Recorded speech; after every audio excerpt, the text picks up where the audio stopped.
السلام علیکم ورحمۃ اللہ وبرکاتہ۔ محترم سامعین، آپ تمام سامعین و ناظرین کا قاسمی جی کے پر استقبال ہے۔ سامعین، اس وقت آپ کو دو بہت ہی شرمناک افسوسناک خبر سے روبرو کروانے جا رہے ہیں۔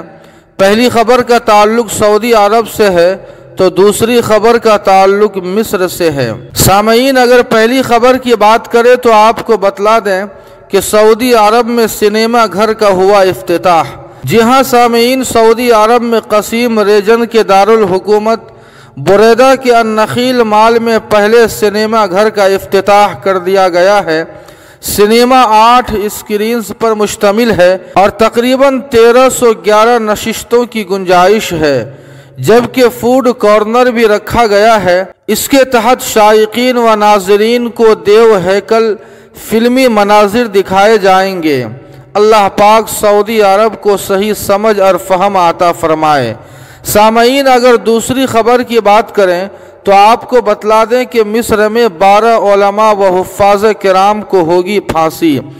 جی ہاں سامعین، سعودی عرب کا ایک حصہ مصر ہے جہاں کا ظالم صدر السیسی نے مرحوم حافظ مرسی کی حکومت کا تختہ پلٹ کر ظالمانہ غاصبانہ طریقے سے مصر پر قبضہ کیا۔ السیسی کو یہودی امریکہ سمیت سعودی عرب جیسے ممالک کی حمایت حاصل ہے۔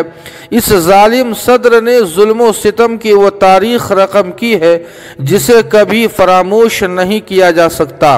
حالیہ دنوں وہاں کی عدالت نے ایک غیر منصفانہ اور ظالمانہ فیصلہ سنایا ہے جس میں اخوان المسلمین سے منسلک 12 علماء اور حفاظ کرام کو پھانسی کی سزا سنائی ہے۔ الغرض سامعین، دعا فرمائیں کہ اللہ پاک ان ظالموں کو ہدایت دے اور اخوان المسلمین سے منسلک علماء، حفاظ اور دانشوران کے ساتھ رحم کا معاملہ فرمائے۔ جی ہاں سامعین، ان دونوں خبروں کے تعلق سے آپ کی کیا رائے ہے؟ کمنٹ کر کے ہمیں ضرور بتائیں۔ ویڈیو کو لائک اور شیئر کر دیں اور قاسمی جی کے کو سبسکرائب کرنا نہ بھولیں۔ والسلام علیکم ورحمۃ اللہ۔